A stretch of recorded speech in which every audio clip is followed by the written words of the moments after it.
A'udzubillahi minasyaitonirrajim. Bismillahirrahmanirrahim. Assalamualaikum warahmatullahi taala wabarakatuh. Alhamdulillahi rabbil alamin, wassalatu wassalamu ala sayyidina Muhammadin wa ala alihi wa sahbihi ajma'in.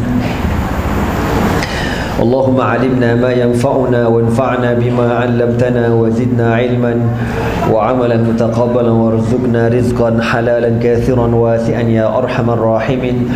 Allahumma inna qad istawda'nak bima 'allamtanahu fardurhu ilayna inda hajatina ilayhi wa la tunsina ya rabbal alamin. Allahumma akhrijna min zulumatil jahli wa akrimna bi nuril ilmi wa ahsin akhlaqana bi nuril hilmi.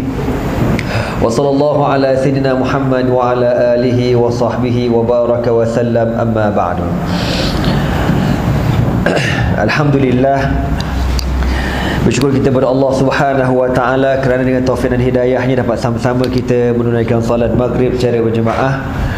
Jadi insya-Allah pada malam ni kita sama-sama mendengar sedikit sebanyak tentang Maulid Nabi Muhammad sallallahu alaihi wasallam dan kaitannya dengan al-jihad. Jadi sebelum itu kita mulakan dahulu dengan bacaan al-asmaul husna untuk kita mendapat keberkatan daripada nama-nama Allah Subhanahu wa taala insya-Allah. Qala Rasulullah sallallahu alaihi wasallam, inna lillahi tis'atan wa tis'ina isman man ahsaha dakhala al-jannah. Sabda Rasulullah sallallahu alaihi wasallam, sesungguhnya bagi Allah Subhanahu wa taala itu ada 99 nama. Man ahsaha dakhala al-jannah, barang siapa yang membilangnya dimasukkan ke dalam syurga Allah Subhanahu wa taala insya-Allah. Amin. Muslimin muslimat yang dirahmati Allah sekalian, jadi insya-Allah pada malam ni saya akan cerita beberapa step sedikit tentang Maulid Nabi Muhammadin sallallahu alaihi wasallam, dan insya-Allah kita akan terus kepada perjuangan Nabi Muhammad sallallahu alaihi wasallam. Sebenarnya saya baru tahu tajuk kejap tadi tuan-tuan. Kan sebab Haji Malik kata Maulid Nabi, aku Maulid, okey Maulid. Sekali pengurusi kata peperangan, tu dia smackdown baik punya. Okey tuan-tuan semua. Pertama sekali tentang sejarah yang mungkin ada orang tahu, mungkin ada orang yang tak tahu ya. Tuan-tuan pernah dengar tak bagaimana bapa Nabi Abdullah ni bertemu jodoh dengan Aminah bintu Wahb? Dalam kitab Sirah Ibnu Hisham cerita, jadi Abdullah ni anak kepada atuk Nabi lah, bapa kepada bapa Nabi Abdul Muttalib yang mempunyai anak yang ramai. Ya, anaknya lebih 10 orang. Satu hari Abdul Muttalib ni tuan-tuan nak bawa bapa Nabi Abdullah untuk meminang atau berkahwin dengan mak Nabi bernama Aminah. Dalam perjalanan nak pergi meminang Aminah, tiba-tiba tuan-tuan di tengah-tengah jalan ada seorang perempuan menahan rombongan pengantin Abdullah. Lalu apa kata perempuan ini? Ila aina anta zahib? Engkau nak ke mana? Abdullah kata, aku mengikut bapa aku untuk berkahwin dengan seorang perempuan di sebuah kampung Pulan bin Sipulan. Lalu apa kata perempuan ini? Dia kata, wahai lelaki, kahwinlah dengan aku. Tiba-tiba ajak kahwin tuan-tuan. Tak pernah kenal, tak pernah WhatsApp, tak pernah friend dekat Facebook. Tiba-tiba on the spot buat Roblox, dia tengok muka bapa Nabi, terus on the spot ajak kahwin. Maka Abdullah kata, mana boleh, ana ma'a abi, aku dengan bapa aku, kita orang dah ada dah jodohnya ada.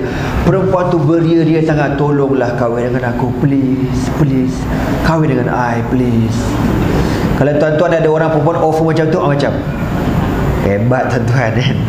Maka Nabi pun teruskan maka bapa Nabi teruskan perjalanan, bertemu dengan Aminah, bersama dengan Aminah. Beberapa hari kemudian diorang pulang semula ke Mekah. On the way balik tuan-tuan, jumpa lagi dengan perempuan tu. Perempuan tu tunggu tepi jalan. Lalu perempuan ni tuan-tuan bila dia tengok Abdullah ni sekarang dah ada Aminah, lalu dia perhati je Abdullah. Maka Abdullah pun tanya dekat perempuan ni, ayatuhal mar'ah, malaki la ta'taridina alayya al-yawma ma kunti aradti alayya bil ams. Wahai perempuan, kenapa pada hari ini kau tak ajak aku kahwin dah? Kenapa kau tak offer aku? Sebagaimana mula-mula kita bertemu hari itu, beria-ria sangat kau nak kahwin dengan aku. Lalu apa kata perempuan ini? Faraqaqa an-nuru alladhi kana 'alayka bil ams falaysa li bika al-yawma hajatun. Perempuan dia kata, wahai lelaki, wahai Abdullah, mula-mula aku tengok kau, aku nampak di wajah kau ada cahaya. Pada hari ini cahaya tersebut dah tak ada dekat muka kau. Maka Abdullah kata, cahaya apa pula? Kan, cahaya kan, muka aku ni ada cahaya. Dia pun tak tahu muka dia ada cahaya. Tapi pada hari ini cahaya itu dah tak ada, dah berpindah ke muka perempuan ini, isteri kau. Maka aku tak perlukan untuk kahwin dengan kau. Maka Abdullah pun pening terpinga-pinga, tuan-tuan. Dia balik ke Mekah. Persoalan yang timbul, siapakah perempuan misteri ini? 2 saat pada sekarang. Give up give up. Tuan-tuan, perempuan misteri ini merupakan adik kepada Waraqah bin Naufal. Wa ma adraka man huwa Waraqah bin Naufal. Perempuan ini adik kepada Waraqah bin Naufal. Tuan-tuan kenalkan Waraqah bin Naufal, sepupu Khadijah bintu Khuwailid radhiyallahu taala anha.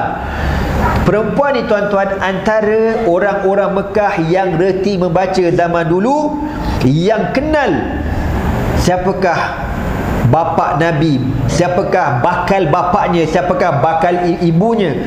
Sebab tu perempuan ni masa mula-mula dia nampak Abdullah, dia kata, kan masa Abdullah on the way nak pergi kahwin, dia nampak dekat muka Abdullah ni ada cahaya kenabian. Yang dia, perempuan ni berharap sangat dialah yang bakal mengandungkan Nabi akhir zaman. Sebab tu dia offer Abdullah kahwin dengan dia, bukan dengan sebab Abdullah tu ada dapat projek tender ke, tak ada. Dia mengharapkan dia mengandungkan Nabi akhir zaman. Tiba-tiba ditarikan Allah, Abdullah berkahwin dengan Aminah. Bila Abdullah bersama dengan Aminah, cahaya tersebut berpindah ke muka Aminah. Maka apa perempuan itu? Perempuan tu kata apa? Faraqaqa nurul ladzi kana 'alaika bil amsi. Cahaya yang semalam aku tengok ada dekat muka engkau telah berpindah ke muka perempuan ini. Falaisa li bikal yauma hajatun. Maka dengan sebab itulah aku tak perlukan kepada engkau. Ya. Tapi pakcik bapa Nabi tak tahu apa benda cerita, apa benda Nabi, dia tak tahu apa benda, tuan-tuan. Takdir Allah Subhanahu wa taala, umur Abdullah tak panjang, meninggal dunia ketika dalam perjalanan pulang balik berniaga daripada Syriah. Tinggallah Aminah. Aminah mengandungkan Nabi macam mana orang perempuan mengandungkan anak, macam biasalah. Cuma Aminah tidak melalui macam mana yang makcik-makcik kat belakang tu rasa. Kan, makcik-makcik berasa lawyer macam berasa nak muntah-muntah macam tu kan. Berasa nak makan tu, nak makan ni, apa mengidam kan. Mengidam. Orang mengidam, perempuan mengidam. Saya tak tahulah zaman sekarang orang perempuan macam mengidam tak teruk kan. Dulu, zaman dulu pelik-pelik. Ada nak makan slipper, tuan-tuan. Dia tengok siput surau tu sedap je lah, siput surau. Dia tak nak siput lain, nak siput surau, dia kata. Dapat laki bangang, dia ambil siput surau tu, dia goreng bagi bini dia makan kan. Orang biarlah cerdik sikit kan. Ambil tepung tu, kau genyek-genyek gitu kan. Kau ambil saiz slipper, kau tempek, kau goreng kan. Bagi bini kau makan. Contoh. Jadi orang dulu dia punya mengidam dia pelik. Nak makan daging kambing, kambing jantan tak ada janggut, mana dia bangui. Kambing jantan semua ada janggut, ya. Sebab tu kalau kita orang jantan tak ada janggut, buat malu kambing je, tuan-tuan, ya. Ada kawan saya, bini dia mengandung, mengidam, dia tak makan lain, tak buat apa, dia minum Coca-Cola je tu. Coca-Cola je dia minum sampai berbuih anak dalam perut tu dah kabur je. Itulah kerja dia kan. Okeylah. Sehinggalah pada satu malam mak Nabi SAW bermimpi. Ada satu suara cakap dekat Aminah, "Ya Aminah, innaki qad hamalti bi sayyidi hadhihi al-ummah fa iza wada'ti ila al-ardi faquli u'idhuhu bil wahidi min syarri kulli hasidin thumma samihi Muhammadan sallallahu alaihi wasallam." Suara itu berkata, "Wahai Aminah, engkau sedang mengandungkan tuan umat ini.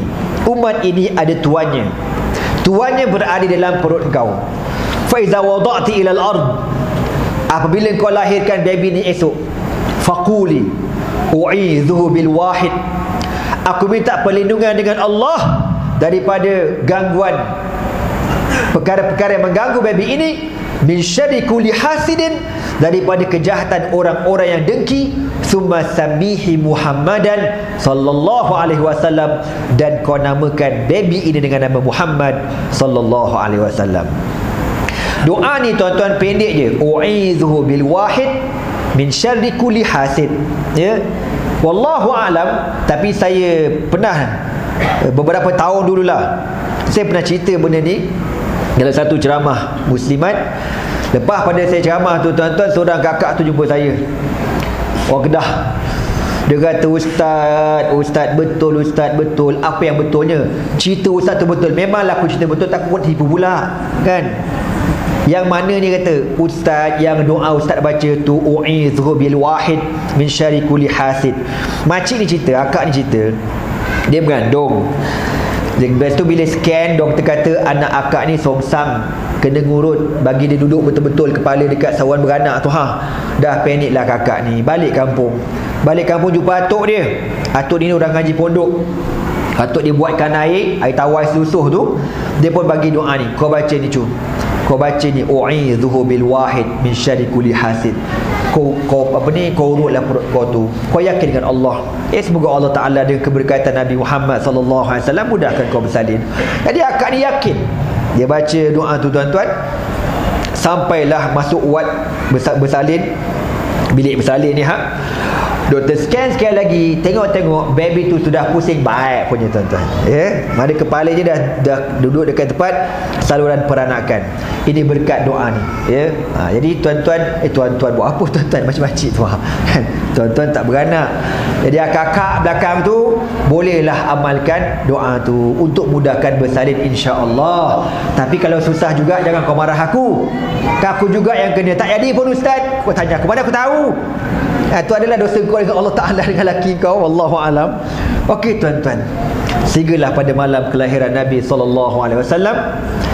Lalu dalam sejarah sebut, dan ketika saya belajar di Al-Azhar, seorang syekh cerita kisah maulid Nabi SAW ni. Ketika Nabi ni keluar daripada perut mak dia, keluar bersama dengan Nabi, cahaya yang terang benderang, terperanjat orang satu rumah. Apa cuma kau? Gitu kan. Ada spotlight tuan-tuan, terperanjat. Benda pertama Nabi buat ketika dia keluar daripada perut mak dia, apa dia? Nabi bersin. Tu. Nabi bersin. Terkeluar daripada mulut Nabi Muhammad sallallahu alaihi wasallam, alhamdulillah. Terperanjat pula mak bila, oh mak kau, alhamdulillah lah pula. Lepas tu ada suara menjawab, yarhamukallah ya Muhammad sallallahu alaihi wasallam. Itu Nabi. Tuan-tuan, akak-akak ingat tak masa baby lahir dulu dia buat apa? Ada keluar ada. Kalau ada bid'ah lah tu, ya, confirm tak ada. Baby kita keluar confirm wajibul gunah, menangis tu. Orang menangis kan. Tuan-tuan tahu kenapa dia nangis? Tahu? Ada orang kata dengan sebab dua perkara lah. Yang pertama dia kata nangis tu pasal apa? Besok dah besar belajar, kena bayar hutang PTPTN. Tu banyak nak kena bayar tu. Yang kedua kena masuk PLKN. Tu dia nangis tu. Tapi alhamdulillah lah pasal tahun ni PLKN ditangguhkan. Syukur pada Allah Ta'ala. Tuan-tuan nak percaya ke tak nak, lantak korang lah, ya. Okeylah. Nabi ni disambut oleh seorang mak bidan bernama Ummu Syifa Abdul Rahman bin Auf radhiyallahu taala anhu. Tuan-tuan, bila Nabi lahir, orang Mekah tak tahu benda, kan? Abu Jahal, Abu Lahab and the gang lepak kedai Mamak Makbul depan kawasan Kaabah tu main dam. Berapa makan gaji? 4. Kau tengok kau makan tak? 6. Baik punya. Duk tak ada benda, relax kan. Yang seronok malam tu atuk Nabi, Abdul Muttalib. Sebab apa dia seronok? Sebab baby ni cucu lelaki, satu. Yang kedua, bapaknya dah meninggal. Sian ke cucu aku ni. Dia pun dukung Nabi SAW, bawa masuk dalam Kaabah. tengah-tengah dia seronok pegang baby ni, Allah Ta'ala ilhamkan kepada Abdul Muttalib untuk mencipta satu lagu khusus untuk cucunya. Yang lagu ni tuan-tuan, sampai sekarang orang nyanyi lagi lagu tu. Kalau saya nyanyi nanti tuan-tuan ikut ramai-ramai, insya-Allah tuan-tuan buat hafal juga. Apa kata Abdul Muttalib sambil-sambil dukung baby ni, cucu dia?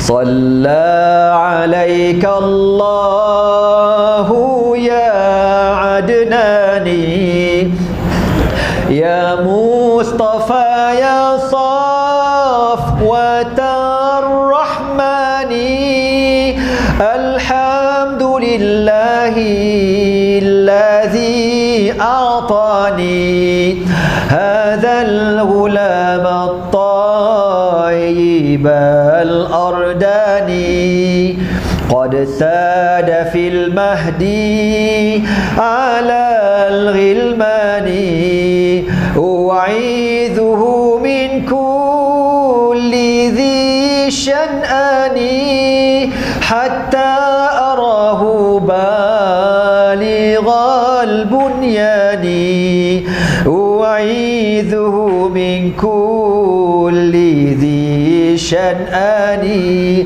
Ramai-ramai. Salla alaika Allahu ya Adnani, ya Mustafa ya Safwatar Rahmani, alhamdulillahi alladhi a'tani hadzal ghulam at-tayyib al-ardani, hadzal ghulam at-tayyib al-ardani.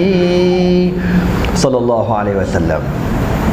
Tuan-tuan, siapa sangka lagu ni rupa-rupanya berumur lebih kurang 1400 tahun lebih tuan-tuan.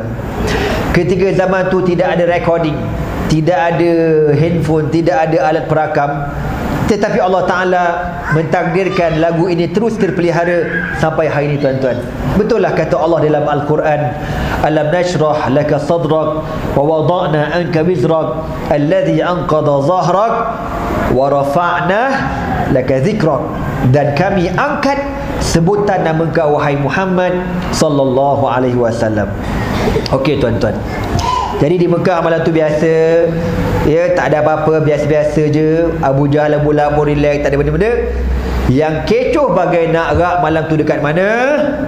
Di Yathrib, ataupun nama barunya Al-Madinatul Munawwarah. Lebih kurang 500 km daripada Mekah tuan-tuan. Malam tu puak-puak Yahudi tak boleh nak tidur, panas. Lepas seorang keluar pada rumah, keluar. Lalu ada seorang Yahudi dipanjat satu tempat yang agak tinggi. Dia kata apa? Ya ma'syaral Yahud, ya ma'syaral Yahud, wahai orang-orang Yahudi, berkumpul. Dia panggil tuan-tuan. Lalu orang Yahudi pun keluarlah ramai-ramai dekat satu kawasan lapang di Madinah. Ada seorang tanya, 5 jamaat sana, kenapa kena berkumpul? Ada apa malam ni? Ada konsert K-pop ke? Melotak kau K-pop. Habis tu, lalu apa kata Yahudi tu tuan-tuan? Unzuru ila sama, tengok dekat langit. Semua tak tengok belaka. Apa kata ketua Yahudi ni? Al-lailah tala'a najmu Ahmad alladhi wulida bih, pada malam ini telah lahirnya bintang Muhammad sallallahu alaihi wasallam. Allah. Orang Yahudi tuan-tuan, di kalangan trilion bintang di langit, dia boleh kenal mana satu bintang Rasulullah sallallahu alaihi wasallam. Dalam Quran kata apa? Alladzina atainahumul kitaba ya'rifunahu kama ya'rifuna abna'ahum. Orang-orang yang diberikan kitab Taurat dan Injil, mereka mengenal Muhammad sallallahu alaihi wasallam macam kenal anak sendiri. Lebih hebat lagi, bahkan dalam triliun bintang di langit, dia kata apa? Tala'a najmu Ahmad, telah terbit bintang Ahmad atau Muhammad pada malam ini. Tuan-tuan, kalau lepas isyak nanti kita pakai keluar ramai-ramai, kita pakai tengok belakang atas langit. Cuba tuan-tuan tunjuk kat saya mana satu bintang Muhammad sallallahu alaihi wasallam. Agak-agak boleh tak tuan-tuan? Boleh? Kau jangan kelepet akulah. Aku pun tak tahu. Kita kalau nampak bintang, minta maaf Ustaz, Ana ni, Ana restoran 5 bintang biasalah kau. Parlimen Terkedarah nombor 1. Kan? Kalau hotel 5 bintang kau tahu. Tapi kalau bintang Nabi Muhammad haram tak tahu. Yahudi tengok bintang tahu. Yang ni 1 bintang Muhammad sallallahu alaihi wasallam. Kan? Kita orang muda kau nampak bintang, nampak bintang. Kalau budak-budak, bintang Ustaz. Twinkle, twinkle, little star, how I wonder what you are. Kan? Itu zaman jahiliah dulu. Aku pun tengok lagu tu tuan-tuan. Kalau orang jiwang-jiwang sikit tengok bintang, sinaran bintang di langit kini menghilang, teraba aku dalam kelam, izinkan ku mencuri bayangan wajahmu. Maafkanlah andai lagu ini mengganggu ruangan hidupmu. Maafkanlah. Itulah orang Melayu. Hampir haram tak kenal Rasulullah sallallahu alaihi wasallam. Yahudi kenal. Bila dia tengok malam tu tuan-tuan, bintang dah lahir, apa kata Yahudi? Malam ni juga semua bergerak pergi ke rumah Yahudi, cek. Harap-harap malam tu ada perempuan di kalangan Yahudi yang beranak malam tu tuan-tuan. Pergi bersepak cari. Anybody home? Buka pintu. Kenapa? Ada orang beranak tak boleh ni. Kalau tak kau beranak, kahwin pun tak lagi kita orang. Keluar. Pergi pula. Buka pintu. Dengar-dengar rumah ni ada orang mengandung. Kau dah beranak belum? Tak keluar lagi. Tak keluar. Keluarlah cepat. Mana boleh kau lepas paksa ke? Kalau tak boleh lah nak kata macam mana. Cocok epidural pun tak jadi, kau tahu tak? Pergi pula beg rumah ni.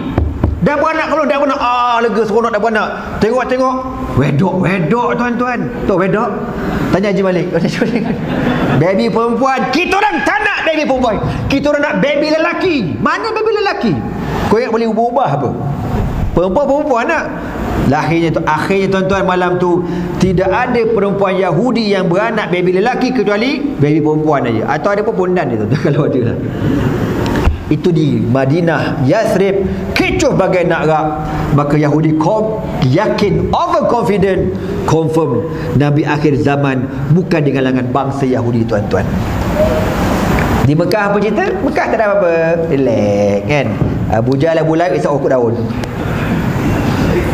Dengar cerita siapa nama tu, janda Abdullah dia beranak dia. Ayolah, anak lelaki. Lelaki biar dia. Tak ada benda-benda. Kenapa beza dua bangsa ni tuan-tuan? Sebab Arab dia tidak ada rekod Nabi dan Rasul. Diorang tak kenal siapa Nabi, siapa Rasul. Cuma dia pernah dengar once upon a time ada seorang Nabi, Nabi Ibrahim, moyang lama dulu. Sebab tu Allah Ta'ala memilih Jaziratul Arab, semenanjung Arab, sebagai tempat kelahiran Rasulullah SAW. Dengan sebab apa? Orang Arab zaman tu tuan-tuan, budaya mereka masih belum tercemar lagi. Diorang tak pernah, orang panggil, terusik di budaya mereka. Cuma mereka hidup dalam keadaan jahiliyah, menyembah berhala. Soalan yang kedua timbul pula, macam mana Yahudi boleh tercampak sampai ke Madinah? Kan? Yahudi ni kalau kita tengok, dia ramai belah-belah mana tu Asia Barat sana, kat Palestin, dekat Syria, dekat Lubnan, duduk kat sana. Macam mana pula Yahudi ni tuan-tuan boleh tercampak sampai dekat semenanjung Arab, Al-Madinatul Munawwarah. Tuan-tuan, bila kita baca sejarah, rupa-rupanya Yahudi dah lama dah tunggu benda ni. Dia buat kajian demi kajian. Dalam kitab Taurat menceritakan Nabi akhir zaman akan lahir, dan ketika Nabi itu lahir besok, dia akan berpindah daripada negara asalnya ke sebuah negeri, yang negeri itu batu-batunya berwarna hitam dan banyak pokok-pokok tamar. Itu clue negeri itu tuan-tuan. Maka puak-puak Yahudi ni tuan-tuan cari merata, cari ikut dan orang kata kat mana lokasi yang diorang rasa ada banyak pokok tamar dan batu-batu berwarna hitam. Pergilah sampai ke Sepang, tengok Sepang. Ni kan sawit lah mangkuk. Bukan kan. Pergi pula Sabak Bernam. Contoh Merata-rata pergi. Akhir sampai ke Madinah. Dia buka kitab diorang tengok berdasarkan apa yang Taurat sebut, di sinilah tempatnya. Kita akan tunggu di sini sebab Nabi akhir zaman akan datang ke sini. Tapi tuan-tuan, bila diorang tahu bahawasanya Nabi itu di kalangan bangsa Arab, maka Yahudi dengki, dendam sampai sekarang. Sebab apa? Diorang perasan dan overconfident Nabi akhir zaman mesti di kalangan bangsa Yahudi, sebab keturunan Nabi dan Rasul daripada Nabi Allah Yaqub, yang Nabi Allah Yaqub diberi gelaran apa dia? Israel. Israel nama dalam bahasa Ibriyah, bahasa Yahudi. Israel makna okey tuan-tuan, tak ada masalah. Israel makna apa? Abdullah. Israel maknanya apa? Abdullah. Tuan-tuan boleh lepas ni kalau ada anak-anak lahir, kubur nama apa anak Haji? Israel. Kan? Tak ada masalah, okey. Tapi kalau orang buat demonstrasi depan rumah Haji, tu aku tak tahu. Hancur, hancur, hancur Israel, ambil kau. Aku tak tahu. Tuan-tuan semua. Jadi itu cerita tentang kelahiran Rasulullah sallallahu alaihi wasallam. Kita pendekkan cerita. Sampailah Nabi sallallahu alaihi wasallam nak berkahwin. Tapi itulah, saya sebenarnya tak suka potong-potong cerita sirah ni. Sirah ni dia kena ikut step. Tapi kita nak raikan sebab ada forum malam ni kan. Forum malam ni start pukul apa tuan-tuan? 1 pagi. Pukul 9.30. Okey, lepas Isyak habis tadi. Isyak tadi. Pukul apa berhenti? 9. Okey. Tengok macam mana. Tuan-tuan semua, Nabi SAW ketika berumur 25 tahun bekerja dengan siapa? Khadijah. Khadijah ni tuan-tuan dekat Mekah janda. Standard dia zaman tu Datin Sri Khadijah bintu Khuwailid, yang menjanda 2 kali. Pertama berkahwin dengan Allahumma salli ala Muhammad. Lupalah pula nama suami dia tu. Suami pertama Datuk tuan-tuan, jangan main-main. Dapat anak 2 orang anak, Atik dan juga Halah. Lepas tu suami pertama mati, kahwin dengan suami kedua Quraisy, Tan Sri juga ni, jangan main. Tadi Allah bercerai tak lama, jodoh tak panjang, maka menjandalah Khadijah. Jadi tuan-tuan, sepanjang-panjang dia berniaga ni, orang recommend dekat Khadijah supaya ambil Muhammad ini seorang yang amanah. Okey, dia bagi Nabi Muhammad modal pergi berniaga. Diringkaskan cerita, satu hari tuan-tuan, datang kawan lama Khadijah bernama Nafisah. Nafisah ni rakan kongsi seperniagaan Khadijah. Satu hari dia sembang dengan Khadijah, dia kata apa? Ya Khadijah, kaifa haluki? Khadijah, apa khabar? Alhamdulillah. Ada nak macam mana? Sihat. Bisnes kau macam mana? Masyuk. Contoh kan. Sembang. Nafisah tanya, ala tatazawaj? Jah, aku nak tanya kau satu soalan je. Apa dia? Kau tak nak kahwin ke Jah? Hush, apa kahwin-kahwin? Kau jangan kau lawa lagi jauh. Siapa tak nak dekat kau ni? Kau tu Jah, sejak kau berjanda, orang ambil nombor giliran tau, tunggu. Nombor 388, kaunter 18. Kau jangan main-main. Tuan-tuan faham tak cerita aku ni? Orang beratur nak ke Khadijah. Khadijah kata aku malas nak layan. Krokodil belaka tu, malas nak layan. Sembang pasal bisnes. Tiba-tiba Khadijah sebut nama Nabi Muhammad SAW. Tapi kan Nafisah, aku bukan nak cakap lah, ada seorang tu yang kerja dengan aku, nama apa? Nama Muhammad. Baiknya lah manusia. Aku percaya dengan dia tau. Okeylah, sembang niaga, sembang niaga kan. Dengar-dengar kau nak buka cawangan shop lot mana tu ayolah.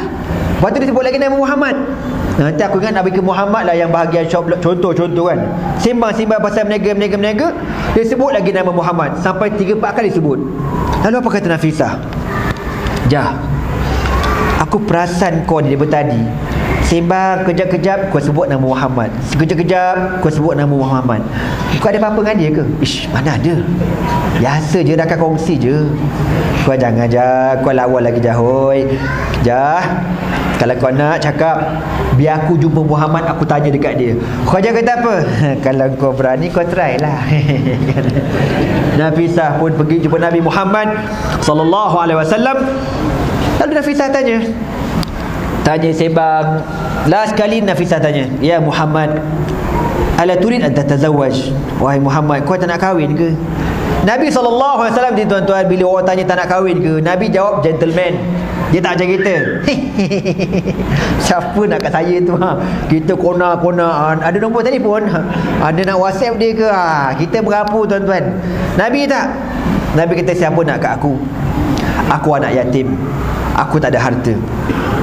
Maka Nafisah kata, ya Muhammad, kalau ada seorang perempuan nak dekat kau, perempuan itu berharta, akhlaknya mulia, keturunannya mulia, cantik, akhlaknya baik, kau nak tak kat dia? Nabi kata, kalau dia nak, aku nak lah. Habis Tempoh jawab. Apa kata Nafisah? Khadijah. Khadijah? Okey. Nabi Tempoh dah kata macam tu. Sallallahu alaihi wasallam. Tuan-tuan, bila Nafisah dapat berita, dapat tahu, respon Nabi pun okey, tak bertepuk macam tu, ada bunyi, Nafisah pun berlari cari Khadijah. Kajah masa tu tengah masak tom yam kau tu tak? Surprise! Apa surprise ni? Dah Muhammad pun nak kat kau. Kan? Tiba-tiba tuan-tuan keluar satu lagu. Ku mencintaimu lebih dari apapun, meskipun tiada satu orang pun yang tahu. Ku mencintaimu sedalam-dalam hatiku, meskipun di kau adalah kekasihku. Contoh, itu iklan tuan-tuan. Kau jangan kata aku ini tak ada dalam sirah ni. Ini bid'ah tuan-tuan. Akhirnya Nabi SAW kahwin dengan Khadijah, sehinggalah Allah Ta'ala kurniakan kepada Nabi SAW anak. Dipendekkan cerita tuan-tuan, sampailah Khadijah ni hampir-hampir nak wafat. Ketika Khadijah hampir-hampir nak wafat, Jibril turun. Jibril kata, ya Muhammad, innallaha yusallim ala Khadijah. Allahu Akbar. Wahai Muhammad, sesungguhnya Allah Ta'ala kirim salam kepada Khadijah. Allah kirim salam tuan-tuan. Korang faham tak aku cerita apa ni? Bukan kita tuan-tuan, kalau ada orang hebat, ulama besar kirim salam pun rasa macam dah masuk syurga dah rasanya. Tapi ini bukan manusia, khaliqu kulli syai'in, pencipta seluruh alam, kirim salam kepada Khadijah bintu Khuwailid dan khabarkan kepada Khadijah dengan khabar yang gembira. Apa dia?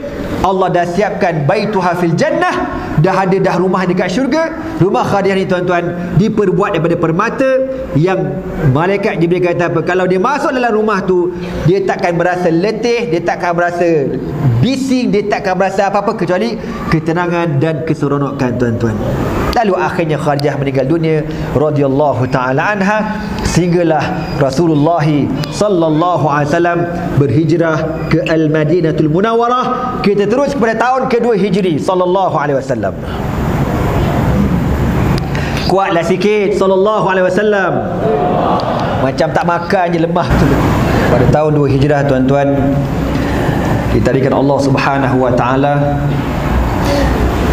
satu hari Rasulullah SAW mendapat maklumat berita tentang pergerakan rombongan perniagaan Quraisy yang sedang keluar daripada Makkah menuju ke Syam, ke Syria untuk berniaga. Maka Rasulullah SAW dan para sahabat cepat-cepat keluar daripada Madinah untuk buat roadblock, untuk menawan rombongan tersebut dan merampas harta barang perniagaan diorang. Kenapa macam tu? Quran kata apa? Faiza atada alaikum fa'tadu alaihi bimithli ma'tada alaikum wattaqullah.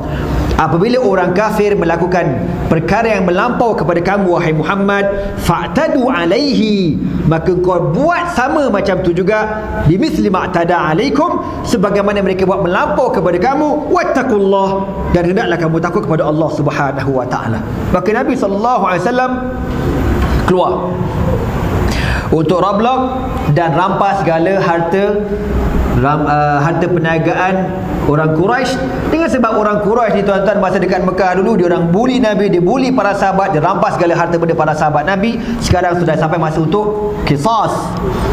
Takdir Allah, Nabi lambat keluar daripada Madinah. Dengar-dengar berita, rombongan tersebut berjaya melepasi kawasan Madinah menuju ke Syria. Jadi kalau kita tengok dekat peta, Makkah, Madinah, atas tu Palestin, Syria, Jordan, Lebanon dan sebagainya. Jadi highway tu dia akan lalu dekat Madinah. Sehinggalah beberapa minggu kemudian Nabi dapat berita bahawasanya rombongan itu sedang bergerak pulang ke Makkah.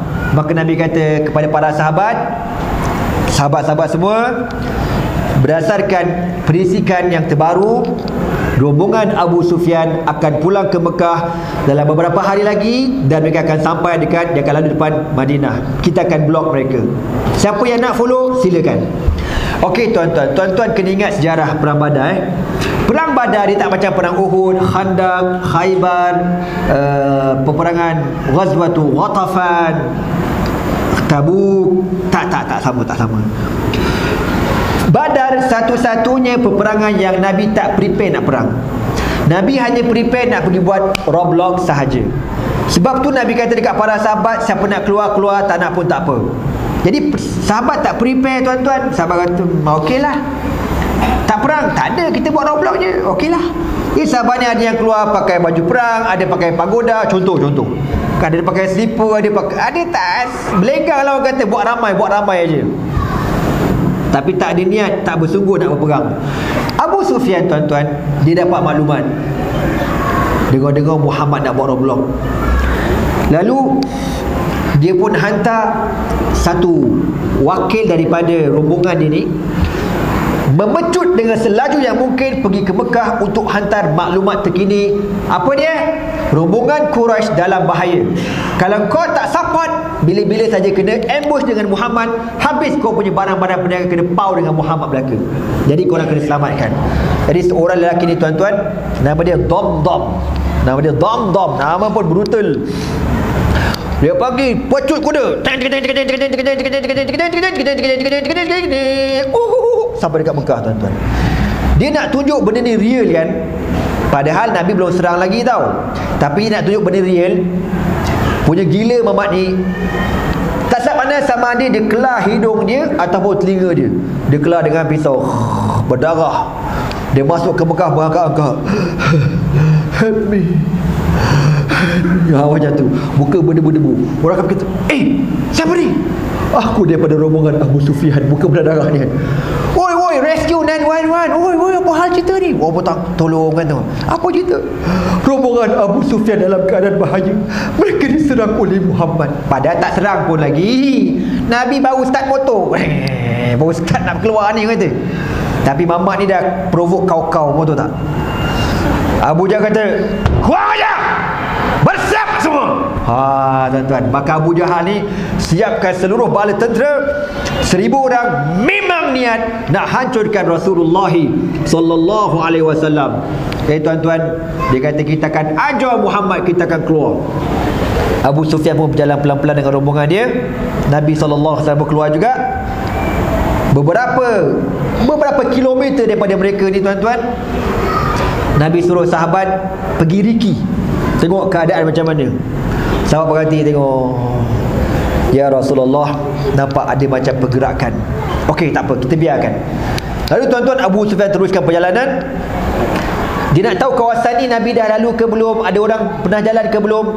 Dia lalu tuan-tuan, tiba-tiba nampak ada najis taik kuda ataupun taik unta. Abu Sufyan pun pegang taik ni tuan-tuan. Aku tak kelentong tau. Kau baca sirah. Ni aku temberang. Ustaz ni pegang taik lah pula. Kau baca sejarah lah bang oi. Pegang taik pula kecoh, pegang K-pop tak apa. Mangkuk betul orang Melayu ni. Dia ambil najis ni tuan-tuan, dia ramas. Betul, aku tak tipu. Dia ramas. Dia kata apa? Berdasarkan DNA taik ini milik kuda orang-orang di Madinah. Lama kau punya terror Abu Sufyan tuan-tuan. Berdasarkan DNA najis kuda tu, dia tahu ni najis kuda made in Madinah. Kenapa dia tahu macam tu? Sebab jenis jerami ni, dia kata jenis makanan ni dekat Mekah tak ada. Ini semua Madinah punya. Power. Kita boleh ambil tahi kambing gentil. Ini kambing sepang ni. Bukan kutu warisan ni. Mana ada. Kita siap pakai mikroskop lagi tuan-tuan. 8 minggu kemudian baru dapat hasil dia kan? Baru tahu. Dia on the spot tahu. Oleh kerana jalan ni bahaya, kita terpaksa ikut jalan yang lain. Akhir tuan-tuan, Nabi ikut jalan lain, Abu Sufyan ikut jalan lain, dan akhirnya rombongan ini selamat sampai ke Makkah. Bila sampai dekat Makkah, tengok-tengok orang Makkah semua dah siap nak pergi perang. Abu Sufyan kata, kau nak pergi mana? Lah, nak pergi cover korang lah. Abu Sufyan katakan, kita orang dah selamat. Abu Jahal kata, sanazhab wa sananhar 3 ayamin wa sanashrab al-khamar wa na'zif al-qainat hatta tasma'u al-harabu bina. Abu Jahal kata, tidak, kami akan teruskan perjalanan, kami akan menuju ke Badar untuk kami duduk dekat sana selama 3 hari. Kita akan buat makan besar dekat situ, kita akan minum arak, kita akan bersukaria sehingga seluruh Arab mendengar kita sedang berada di Badar, dan kita akan hancurkan Muhammad sallallahu alaihi wasallam. Abu Sufyan kata, tak payahlah, dah settle lah, kau tak nak pergi sudah. Tuan-tuan, dalam sejarah kata semua leader-leader Arab pergi belaka, kecuali Abu Lahab seorang aja. Pakcik Nabi tak pergi. Tahu kenapa? Rupa-rupanya Abu Lahab ni tuan-tuan, bila orang kafir buat perancangan nak pergi lawan Nabi, dia ni pandai madram tau. Malam tu dia tengok dia punya mangkuk dia tu, dia pun letaklah batang kayu apa benda aku tak tahu. Nyerak nyingseng mata kaji, semartil rampung nyingseng. Berdasarkan bacaan ilmu kurafat ni tuan-tuan, tentera Quraisy akan kalah. Itu sejarahnya. Sebab tu tuan-tuan kena ingat, Abu Lahab tak pergi perang Badar. Dia pergi hantar seorang wakil, ganti dia. Wakil kata, apa sal pula aku kena pergi? Kau tak pergi? Kau pergi je lah, cakap banyak, kau ada hutang dengan aku kan? Nak bayar hutang, nak settle, kau pergi perang. Tak pasal-pasal kena pergi tuan-tuan. Tapi tadi Allah, Abu Lahab ni akhir mati juga dekat Mekah dengan sebab kena demam cacar yang teruk, bernanah, mati, membusuk dekat rumah, dan dibuang bangkainya macam tu saja. Tuan-tuan, orang Quraisy pun bergerak, Nabi SAW pun bergerak. Sampai tengah jalan, Nabi dapat berita rombongan Abu Sufyan dah selamat sampai ke Mekah. Tiba-tiba berita yang terkini Nabi dapat, kita terpaksa berhadapan dengan apa? Tentera Quraisy. Allah, kita dah cakap Nabi tak prepare nak perang, sahabat pun tak prepare nak perang. Maka apa kata Rasulullah SAW kepada para sahabat? Ya ma'syaral muslimin, wahai orang-orang Islam, apa pendapat kamu? Adakah kita nak pulang semula ke Madinah ataupun kita nak teruskan perjalanan? Maka para sahabat di kalangan Al-Muhajirun, orang-orang Mekah kan, Abu Bakrin wa Umar, Sayyidina Osman tak pergi pasal isteri dia Ruqayyah sakit dekat Madinah. Maka Nabi suruh dia jaga isteri. Sayyidina Ali dan sebagainya kata, ya Rasulullah, kami dengar dan kami taat. Ikut saja, apa kau cakap kami dengar dan kami taat. Maka Nabi SAW nak dengar pendapat orang-orang Al-Ansar, sebab majoriti yang pergi perang Badar ni orang Al-Ansar, orang Madinah. Nabi ni terkenal pada janji tahu. Tuan-tuan, sebelum Nabi pindah ke Madinah, Nabi dah buat perjanjian Bai'ah Aqabah As-Saniyah, perjanjian Aqabah yang kedua dengan orang-orang Al-Ansar di Makkah. Pada malam perjanjian tersebut, antara isi kandungan tu kata apa? Kita semua orang-orang Al-Ansar akan beriman dengan Nabi Muhammad SAW. Kita ikut segala arahannya. Dan ketika Nabi Muhammad sampai fidarina, dalam negeri kami di Madinah, kami akan namna'u bihi kama namna'u nisa'ana wa atfalana wa amwalana. Kalau Muhammad berada di dalam Madinah, kami pertahankan Muhammad sebagaimana kami pertahankan harta kami, anak isteri kami. Jadi dalam perjanjian MOU tu, diorang pertahankan Nabi dekat mana? Dalam Madinah. Sekarang Nabi dan para sahabat berada di mana? Di luar Madinah. Maka Nabi tuan-tuan, orang yang menepati janji. Nabi tak kata kau ikut je lah, cakap banyak, tak ada. Maka Nabi nak tanya pendapat orang Al-Ansar, apa pendapat diorang? Manalah tahu diorang tak nak perang, dan Nabi tak salahkan diorang. Ma ra'yukum ya ma'syaral Ansar? Maka bangkit seorang sahabat, Sa'ad bin Ubadah, ya Rasulullah,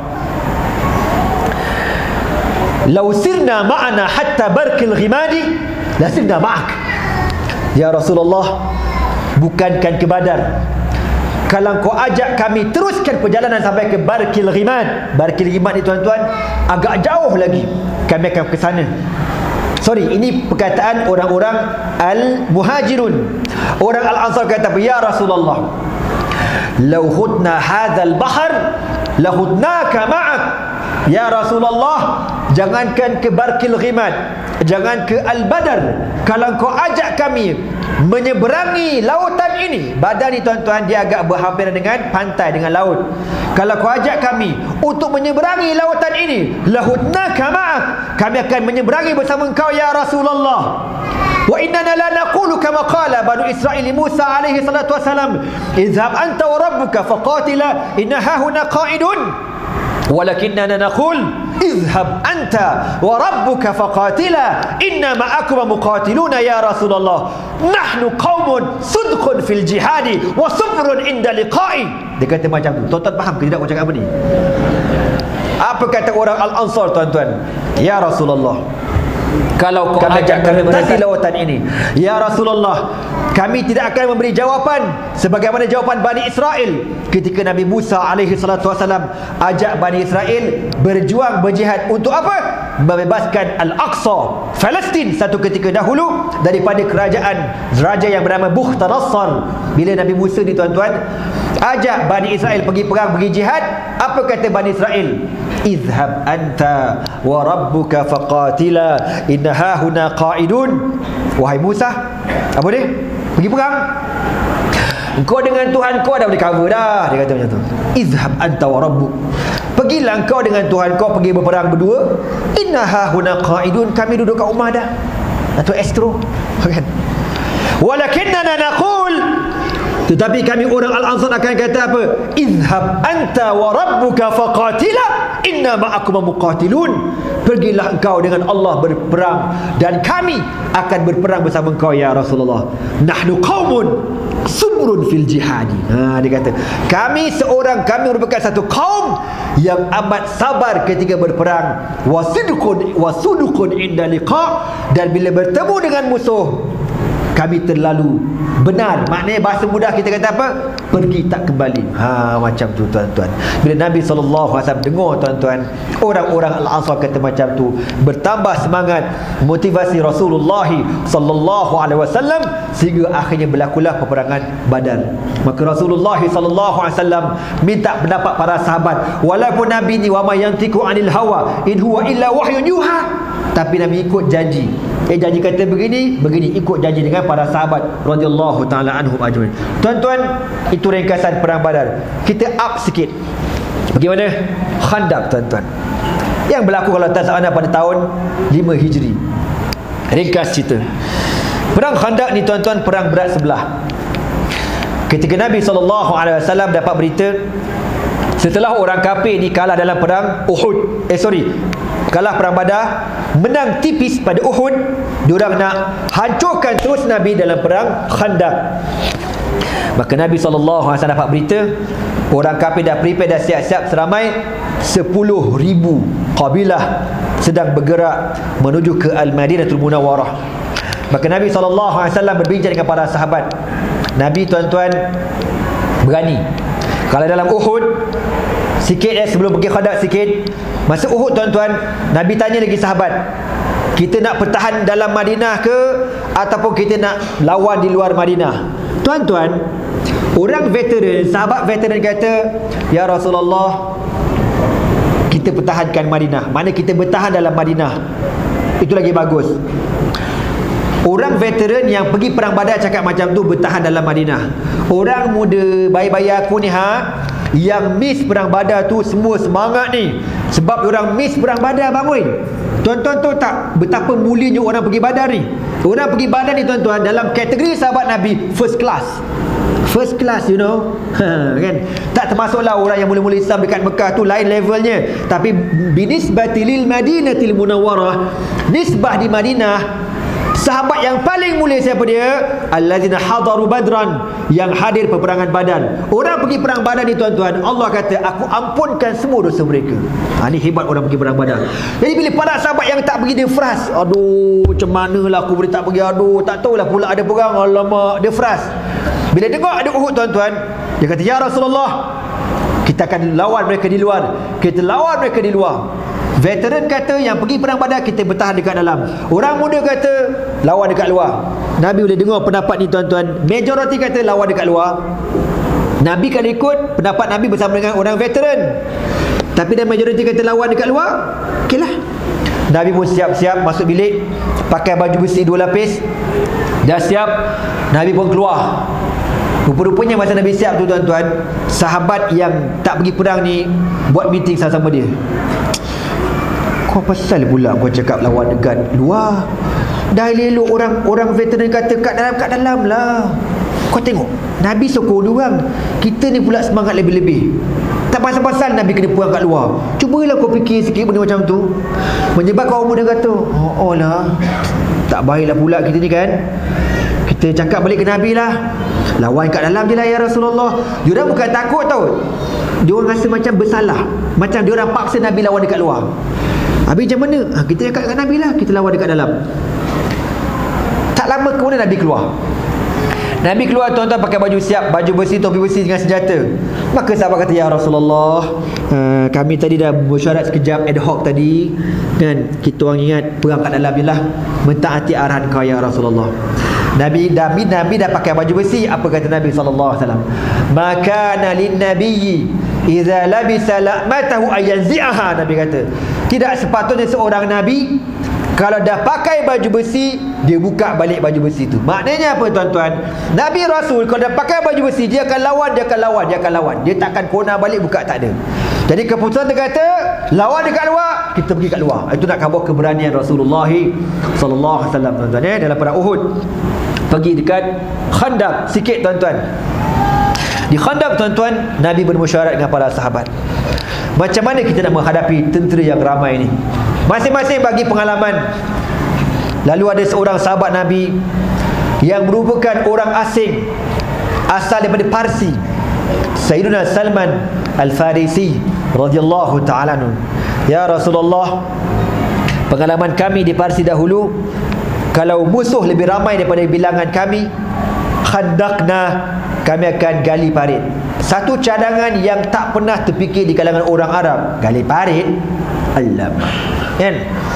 Kalau dekat negara Parsi sana tuan-tuan, belah-belah Iran, Iraq zaman dulu, tak apalah. Diorang punya tanah tak macam tanah Madinah tahu. Tanah dia macam lebih kurang tanah kita lah, agak lembut, nak gali tak ada hal punya kan. Kedengar siap, 2-3 malam siap. Ini Madinah kau tahu tak, keras bergentung gitu, batu kerikil, biar betul. Tapi dek kerana pendapat Salman Farisi ni logik, tak pernah orang buat, rasa-rasanya itu yang lebih selamat. Okey, sahabat bersetuju. Akhirnya tuan-tuan, semuanya turun gali parit bersama dengan Rasulullah sallallahu alaihi wasallam. Dalam sejarah sebutkan bagaimana Nabi ni gali parit dengan para sahabat, gali melepek lapor tuan-tuan, tak larat macam tu kan. Maka Nabi kata dekat seorang sahabat, Abdullah bin Rawahah, ya Abdullah, berikan semangat kepada kawan-kawan. Kawan-kawan pun dah urak belaka dah ni kan, dak maya, bagi semangat ke diorang. Maka Abdullah bin Rawahah ni tuan-tuan, seorang penyair, dia syairu Rasulullah sallallahu alaihi wasallam. Nabi ada 2 orang penyair, penasyid, Abdullah bin Rawahah dengan Hasan bin Thabit radhiyallahu ta'ala anhuma. Nabi kata bagi semangat. Maka Abdullah bin Rawahah pun dengan suara yang tinggi beri semangat kepada sahabat. Dia kata apa? Allahumma la aisha illa aishul akhirah faghfir lil ansari wal muhajirah nahnu alladhina bay'u Muhammadan ala al-jihadi ma baqina abadan laula anta mahtadayna wala tasaddaqna wala sallayna fa'anzil sakinatan alayna wa in aradu fitnatan abayna. Seluruh orang-orang muhajirin wal ansar yang menggali parit, semangat, Sambil-sambil menggali, mereka bernasyid dengan Nabi SAW. Allahumma la aisha illa aishul akhirah faghfir lil ansari wal muhajirah. Maknanya dia apa tuan-tuan? Allahumma, ya Allah, la aisha illa aishul akhirah, tidak ada kehidupan yang sebenar kecuali kehidupan hari akhirat. Faufilil ansari wal muhajirah, ampunkan kami orang-orang al-ansar dan orang-orang muhajirin. Nahnul ladzina baya'u Muhammadan, kamilah orang yang berbai'ah, berjanji setia dengan Muhammad sallallahu alaihi wasallam, alal jihad ma baqina abadan, untuk berjuang berjihad dengan Muhammad sallallahu alaihi wasallam selagi nyawa di kandung badan. Laula anta mahtadaina wala tasaddaqna wala sallaina, kalaulah tidak kerana engkau ya Rasulullah yang Allah utuskan kepada kami, maka kami tidak diberikan petunjuk, kami tidak akan bersembahyang, kami tidak akan membersihkan diri kami. Fa'anzil sakinatan alaina, ya Allah, turunkan ketenangan kepada kami. Wa in aradu fitnatan abaina, sekalipun orang kafir ingin memfitnah ke atas kami. Tuan-tuan, inilah lagu yang dinyanyikan oleh para sahabat ketika menggali khandak parit, tuan-tuan. Sebab tu saya cadang, kita tahu negara kita ni mengalami demam. Demam apa? Ya hanana, ya hanana, ya hanana, ya hanana. Bagus lawat ke Nabi, bagus puji ke Nabi, bagus. Tapi yang tak bagusnya, bila kita lupa lagu-lagu perjuangan zaman Nabi, itu yang tak bagus. Menyebabkan kita lupa jihad. Kita lupa, tuan-tuan. Tuan-tuan, Nabi dulu dekat Madinah berapa tahun? 10 tahun. Berapa kali Nabi berjihad dengan para sahabat? Campur al-ghazwah dan sariyah. Ghazwah yang Nabi sendiri pergi, sariyah Nabi hantar para sahabat. Lebih kurang 47 kali, tuan-tuan, dalam tempoh 10 tahun. Waktu tuan-tuan kena ingat, sayang ke Nabi, sayang belaka, karakter, fizikal, akhlak, muamalah, perjuangan, jihad. Kena faham macam tu. Baru Islam tu cantik, syumul. Kan ni tak, kita sambut Allah, bukan nak katalah aku lemah sikit tu kan. Baguslah cerita Nabi ni orang yang baik sallallahu alaihi wasallam. Laqad kana lakum fi rasulillahi uswatun hasanah. Tapi kenapa kita lupa cerita pasal jihad Nabi? Cuba cerita pasal tu, bagi gerun sikit orang kafir kurang ajar pada hari ni, bagi gerun sikit. Tak. Bila kita cerita tentang benda-benda macam ni, menyebabkan kita ni adalah orang Melayu. Tu Melayu ni bangsa Melayu. Aku semangat macam ni pun ada orang tidur lagi. Kata macam mana? Standard Melayu, bro. Kan? Bila dimatikan semangat jihad, habis kita, tuan-tuan. Batu saya cadang ya kepada sahabat-sahabat, uhibbukum fillah ya ahbabana. Di samping kita berselawat, kita berqasidah, hidupkan kembali jihad, qasidatul jihad yang pernah dinyanyikan satu ketika dahulu di zaman Rasulullah sallallahu alaihi wasallam, supaya jihad itu tidak mati dalam hati kita. Al-jihadu fi sabilillahi asma amanina, jihad di jalan Allah setinggi-tinggi cita-cita kami. Wal mautu fi sabilillahi aidan asma amanina, mati di jalan Allah juga merupakan cita-cita kami paling tertinggi, tuan-tuan. Baru jadi, baru real. Ini cerita jihad tapi tak semangat. Nabi lepas tu pergi perang lah. Allah Akbar. Perlu tak kau? Jadi tuan-tuan, tu kan aku lemah. Kan? Tuan-tuan, maka para sahabat semangat gali. Sehinggalah tuan-tuan berlakunya peperangan Khandaq. Ringkas cerita, perang Khandaq ni, tuan-tuan, orang kafir tak berjaya melepasi parit yang besar. Bila diorang sampai dekat Mekah, diorang dah overconfident. Ikrimah bin Abi Jahl, anak kepada Abu Jahal, sampai je jeng. Ya benda tu parit besar bapa. Ini bid'ah apa ni? Bid'ah apa dia tanya, tuan-tuan? Mana pernah kita pengalaman kita tak ada apa benda parit-parit ni, projek apa benda pula ni, pengairan syiah. Tak. Ini strategi baru, bro. Strategi baru, you know. Pening kepala orang kafir, tuan-tuan, untuk menghadapi Rasulullah sallallahu alaihi wasallam. Akhirnya Allah Ta'ala kalahkan puak-puak kafir ini dengan dihantar bala tentera Allah daripada ribut Taufah yang amat kuat, membalikkan, menghancurkan tentera-tentera Ahzab. Lalu mereka pulang dalam keadaan tangan kosong. Tuan-tuan semua, itu secara ringkas dalam keadaan terkejar-kejar pakai nak mati aku ni. Cerita tentang perjuangan Nabi Muhammad sallallahu alaihi wasallam. Semoga dengan tazkirah yang ringkas ni tuan-tuan, Allah ampunkan dosa anak yang pertama, insya-Allah. Amin. Dan dosa tuan-tuan semua, insya-Allah. Amin. Diberikan kepada kita semangat jihad, insya-Allah. Amin. Dan diberikan kepada kita syafaatu Rasulillah sallallahu alaihi wasallam, insya-Allah. Amin. Sekian dulu tuan-tuan, aku liqauli hadza wa astaghfirullah li wa lakum. Wassalamualaikum warahmatullahi taala wabarakatuh. Subhanakallah wa bihamdika asyhadu an la ilaha illa anta astaghfiruka wa atubu ilaihi. Bismillahirrahmanirrahim. Wal 'asr innal insana lafi khusrin illa alladhina amanu wa 'amilus salihat wa tawassaw bil haqqi wa tawassaw bis sabr. Allahumma innaka 'afuwun karimun jawadun halimun tuhibbul 'afwa fa'fu 'anna ya karim. Wallahu subhanahu wa ta'ala a'lam bis shawab. Takbir.